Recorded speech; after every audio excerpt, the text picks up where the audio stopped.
terus mengalami peningkatan. Sehingga tidak benar kalau testing itu angkanya turun. Saya ulangi, testing itu rata-rata sekarang di sekitaran 175.000.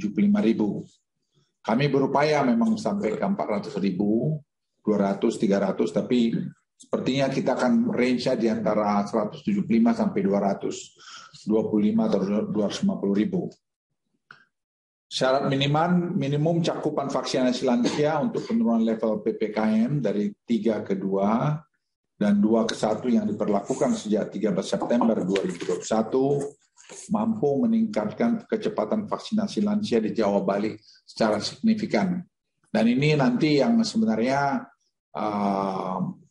levelnya itu berubah, sangat dipengaruhi sekarang oleh vaksinasi khususnya untuk lansia. Dalam penerapan PPKM level selama 2 minggu ke depan, masih terdapat 20 kabupaten kota yang bertahan di level 2, yang didominasi oleh Semarang Raya dan Solo Raya. Solo Raya sekarang masuk level 2.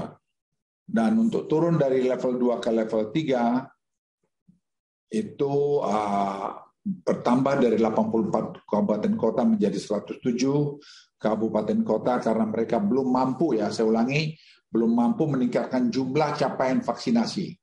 Jadi capaian vaksinasi yang kita tambahkan jadi kriteria minggu lalu itu belum tercapai sehingga mereka turun level. Selain itu, aglomerasi Solo Raya turun ke level 2. Aglomerasi Jabodetabek belum turun karena ada di Kabupaten Bogor, Bogor apa tadi? Bandung. Kabupaten Bandung. Yang di Jabodetabek. Kabupaten Bandung, ada 3 kabupaten tadi. Kabupaten Tangerang dan Bekasi. Ini masih kekurangan vaksinasi level 3, sehingga kami akan melakukan task force untuk ini. Jadi ada 2 juta vaksin yang akan kita suntikkan dalam waktu minggu-minggu ke depan. Setelah ini akan kita matangkan mengenai pelaksananya. Khusus juga Magelang, Bandung Raya, Malang Raya, Surabaya turun secara WHO seperti saya singgung tadi, namun capaian vaksinasi belum mencapai target, sehingga tetap di level 3. Dan terdapat 3 kabupaten kota non-aglomerasi yang dapat turun ke level 2, yaitu Kota Cirebon, Kota Banjar, dan Madiun. Pemerintah akan melakukan uji coba pemberlakuan PPKM level 1, new normal, di Kota Blitar. Implementasi uji coba PPKM level 1 diberlakukan karena telah memenuhi syarat indikator WHO dan target cakupan vaksinasi dosis 1 sebesar 70% dan dosis 1 lansia sebesar 60%. Penerapan PPKM level 1 akan mendekati aktivitas kehidupan masyarakat yang normal. Untuk mengimbangi tersebut, tindakan surveillance, testing, tracing, dan peningkatan disiplin protokol kesehatan. Dan kami sudah membentuk task force juga yang terdiri pakar-pakar dan ahli-ahli dalam bidangnya untuk nanti tinggal berapa waktu di Blitar untuk memonitor. Kalau ini nanti berhasil, kita akan kembangkan ke kota-kota yang dapat masuk kepada level 1. Pemerintah akan melakukan pengawasan ketat seperti saya singgung tadi dengan memonitor seluruh kegiatan aktivitas masyarakat di wilayah Kota Blitar agar dapat kita merespons bila ada hal-hal yang dianggap menjadi darurat sehingga tidak menjadi berkembang dengan liar. Teman-teman media dan seluruh masyarakat Indonesia, perlu saya jelaskan dengan penanganan pengendalian pandemi yang cukup baik ini, kita berhasil mendorong peningkatan kinerja industri manufaktur yang cepat juga. PMI Manufaktur Indonesia kembali mengalami ekspansi lebih cepat, saya ulangi lebih cepat dari masa PSBB. Dan kinerja PMI Indonesia juga menjadi salah satu yang terbaik di ASEAN. Saya ulangi, kinerja PMI Indonesia menjadi salah satu yang terbaik di ASEAN. Terkendalinya pandemi COVID-19 juga mendorong pemulihan ekonomi konsumsi dengan cepat. Saya ulangi, pemulihan konsumsi yang cepat. Indeks nilai belanja Provinsi Jawa Timur, DKI Jakarta, Daerah Istimewa Jakarta juga sudah mendekati kondisi pra-pandemi. Untuk itu, dalam penerapan PPKM level yang akan diberlakukan selama 2 minggu ke depan, pemerintah melakukan berbagai penyesuaian, antara lain pembukaan pusat kebugaran fitness center dengan kapasitas maksimal 25% dengan memberlakukan prokes ketat, screening peduli lindungi. Konter makanan dan minuman dalam bioskop diperbolehkan buka, namun kapasitas bioskop tetap berlaku 50%. Nanti kita akan lihat seminggu ke depan. Kalau ada perbaikan lagi, nanti kita akan kembangkan lagi ke depan. Jadi semua saya ingin ingatkan, kita lakukan bertahap, bertingkat, berlanjut. Kita tidak ingin tiba-tiba yang nanti bisa sesuatu yang tidak terkendali terjadi. Bandara Ngurah Rai Bali akan dibuka untuk internasional pada tanggal 14 Oktober 2021. Selama memenuhi ketentuan dan persyaratan mengenai karantina, tes dan kesiapan Satgas. Setiap penumpang kedatangan internasional harus punya bukti booking hotel untuk karantina minimal 8 hari dengan biaya sendiri. Negara-negara yang kita buka nanti terdiri dari beberapa negara seperti Korea Selatan, Tiongkok, Jepang, Abu Dhabi, Dubai, kemudian juga New Zealand. Dibukanya kompetisi basket remaja Honda DBL di Jakarta dan Surabaya. Dan hari ini berbagai capaian dari pengendalian pandemi tersebut tentu harus kita syukuri. Namun Wakil Presiden dalam ratas tadi mengingatkan agar kita tetap waspada dan hati-hati. Risiko peningkatan kasus masih tinggi dan dapat terjadi sewaktu-waktu kembali. Teman-teman media dan seluruh masyarakat Indonesia, pemerintah hari ini sama sekali tidak berjumawa dan terus bermohon kepada masyarakat agar sekali lagi tidak euforia yang berlebihan yang pada akhirnya mengabaikan segala macam bentuk protokol kesehatan yang ada. Apa yang kita capai ke hari ini tentunya adalah kerjasama semua kita sampai kepada rakyat yang paling kecil, mahasiswa, pekerja semua. Dan ini hasil kita, jangan kita rusak. Oleh karena itu saya minta juga pada kita semua jangan euforia yang berlebihan. Kelengahan sekecil apapun yang kita lakukan ujungnya dapat peningkatan terjadinya kasus dalam beberapa minggu ke depan. Dan pastinya akan mengulangi pengetatan kembali yang diberlakukan dan ini sangat merugikan kita semua. Di akhirnya hari kata saya tentunya tidak bosan mengajak agar kita semua terus memanjatkan doa sekaligus berupaya tidak lengah dengan menerapkan protokol kesehatan dengan semoga Tuhan yang Maha Kasih selalu memberikan kesehatan, ketentuan, kekuatan, meridoi dan memberikan kemudahan kita semua agar kita semua dapat keluar dari pandemi COVID-19 ini. Terima kasih. Wassalamualaikum warahmatullahi wabarakatuh. Saya persilakan Menko Perekonomian Pak Erlangga. Terima kasih Bapak Menko Marinvest, Bapak Menteri Kesehatan, teman-teman media cetak, media elektronik. Pertama, tadi sudah disampaikan dalam laporan evaluasi terkait dengan pelaksanaan PPKM, khusus untuk di luar Jawa, tadi kami sampaikan beberapa hal, bahwa dari segi situasi jumlah kasus per pulau dari kelompok provinsi, dari Sumatera recovery rate-nya 95,19%, fatality rate-nya di 3,54% dan sejak 9 Agustus sampai dengan 3 Oktober telah turun 91,66%. Kemudian Nusa Tenggara recovery rate-nya 96,78%, fatality rate-nya adalah 2,33% dan penurunannya adalah 93,79%. Kalimantan recovery rate-nya 95,11%, fatality rate-nya adalah 3,15 dengan penurunan 87,44%. Untuk Sulawesi recovery rate-nya 95,73%, fatality rate-nya 2,62%, penurunannya adalah 88,68%. Maluku dan Papua recovery rate-nya 95,69%, fatality rate-nya adalah 1,71% dan penurunannya 88,47%. Sedangkan untuk tingkat provinsi di luar Jawa Bali, ini provinsi level 0 itu di level 4 sudah tidak ada.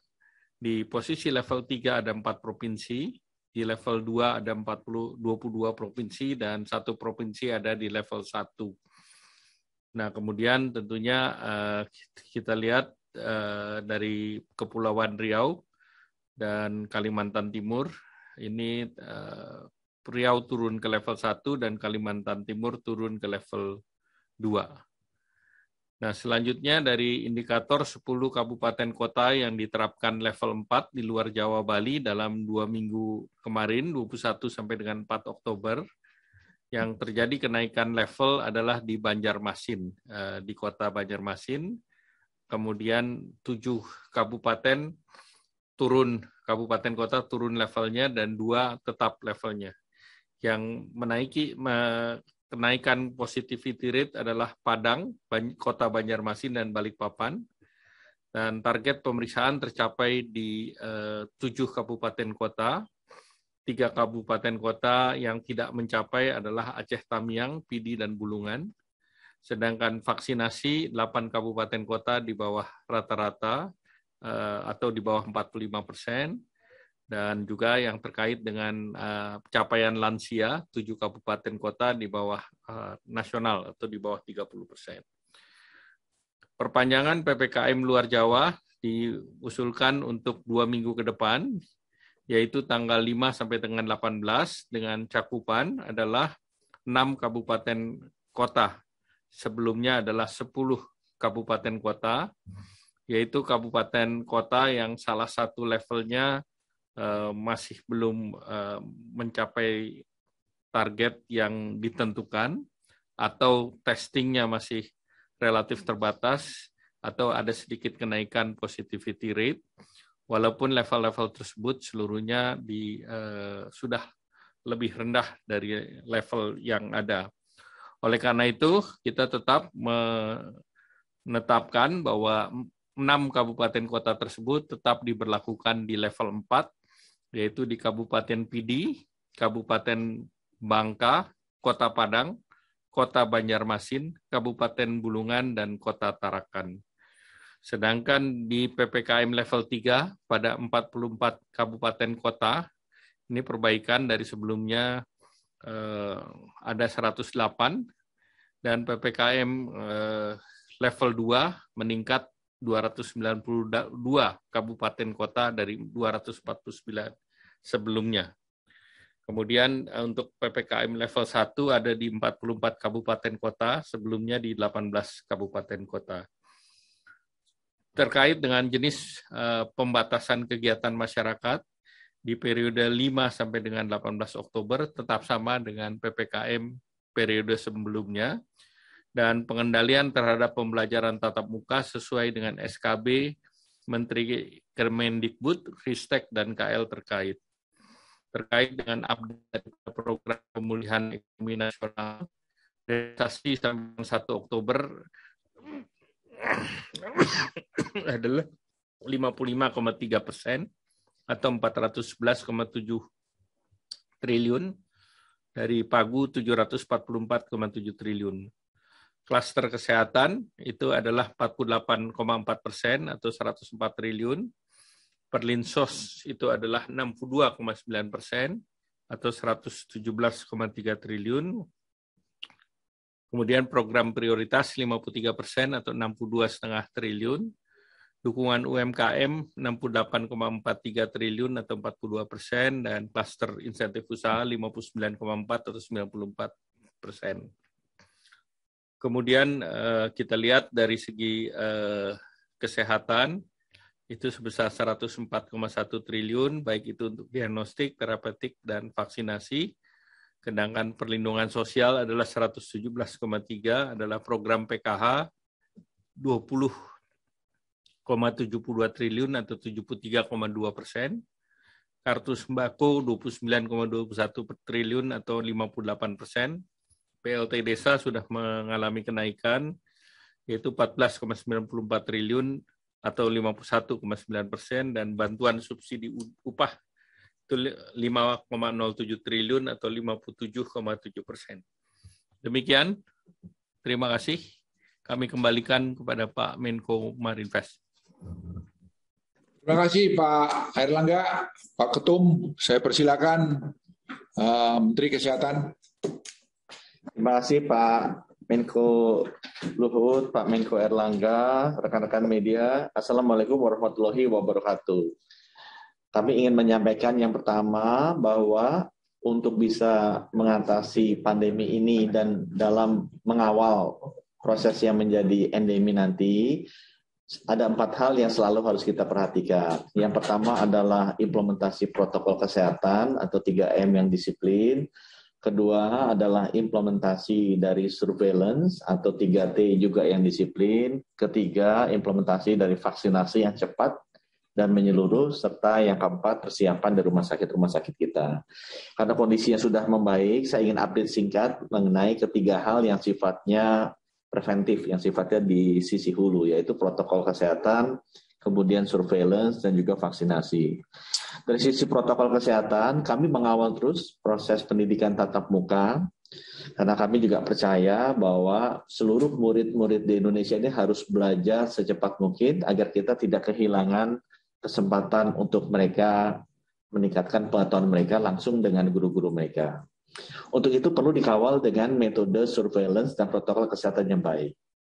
Kami sudah menyusun metode active surveillance untuk sekolah-sekolah yang melakukan tatap muka dengan prinsip 10% dari sekolah yang tatap muka di satu kabupaten kota akan kita lakukan active atau random surveillance. Dari situ kemudian kita bagi secara proporsi ke kecamatan-kecamatan yang ada di kabupaten kota tersebut.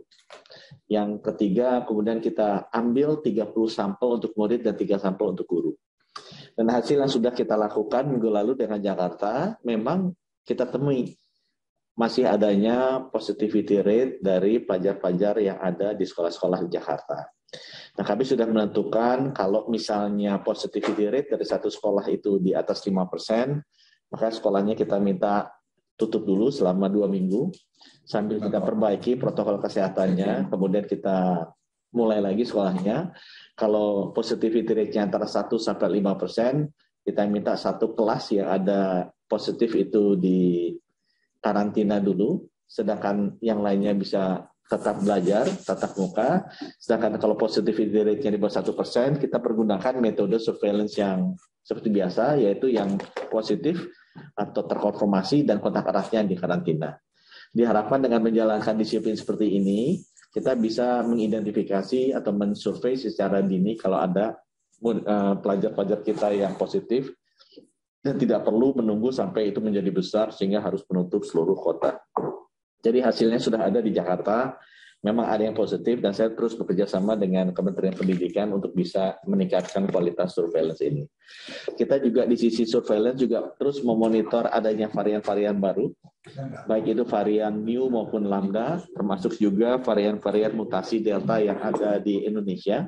Dan memang sudah terjadi beberapa mutasi juga dari Delta ini di seluruh dunia, dan itu yang kita monitor secara ketat untuk memastikan kita siap dan tidak terlambat kalau ada masuknya mutasi-mutasi baru ini ke Indonesia. Yang sekarang kita jaga dengan cukup ketat di semua perbatasan kita. Dari sisi vaksinasi, kami laporkan bahwa per hari ini sudah 94 juta orang Indonesia yang divaksinasi dosis pertama. Indonesia ada di ranking kelima dunia, kita naik 1 tingkat karena menyusul Jepang yang ada di kisaran 80-an juta orang. Ya, suntiknya sudah 148 juta, ranking ke-6 dunia, dan kita juga sudah melampaui 2 juta suntikan per hari di bulan September ini. Ya. Total vaksinnya sudah kita terima ada 222 juta, 193 jutanya sudah kita kirim ke daerah, sudah disuntikan 148 juta. Jadi total stok yang ada di kita masih ada di kisaran 70 jutaan, masih cukup banyak. Nah, sekarang kita terus membicarakan bagaimana percepatan vaksinasi ini. Yang terakhir, mungkin juga sudah ramai di media mengenai adanya potensi obat-obatan baru. Kementerian Kesehatan terus bekerjasama dengan BPOM dan rumah sakit vertikal untuk melakukan review dan uji klinis dari semua obat-obatan baru. Baik itu sifatnya monoclonal antibodies Ya, banyak yang dibikin oleh Eli Lilly atau Regeneron atau juga dari Celltrion dari Korea. Tapi juga bisa obat-obatan antivirus baru seperti yang sekarang lagi ramai didiskusikan Molnupiravir dari Merck. Jadi obat-obatan tersebut sudah kita approach pabrikannya dan kita sudah juga merencanakan untuk beberapa malah sudah mulai uji klinis dan diharapkan di akhir tahun ini kita sudah bisa mengetahui obat-obat mana yang kira-kira cocok untuk kondisi masyarakat kita. Mungkin dari kami demikian. Terima kasih. Wassalamualaikum warahmatullahi wabarakatuh. Ya, terima kasih teman-teman media. Saya kira kami bertiga sudah menyampaikan semua laporan tadi. Sekali lagi kita confidence cukup baik atau sangat baik kita bisa mengendalikan ini, tetapi sekali lagi masih banyak yang kita tidak tahu mengenai varian Delta ini. Jadi kita semua harus bekerja keras dan saya ingin sampaikan kami membuat keputusan itu pada dasarnya semua saintifik. Saya ulangi saintifik karena teman-teman dari epidemiolog sangat terlibat dan asosiasi profesi kedokteran juga sangat terlibat dalam proses pengambilan keputusannya. Sekali lagi terima kasih kepada semua teman-teman media. Assalamualaikum warahmatullahi wabarakatuh. Waalaikumsalam warahmatullahi wabarakatuh. Baik, Pak Menko, terima kasih atas penjelasannya, Bapak. Teman-teman media sepertinya tidak ada yang akan terima kasih. Baik, terima kasih Pak Menko Marves, Pak Menko Perekonomian, dan juga Bapak Menkes. Tidak euforia yang berlebihan. Kita semuanya harus percepat proses vaksinasi ini dan tetap taat terhadap protokol kesehatan. Terutama memakai masker.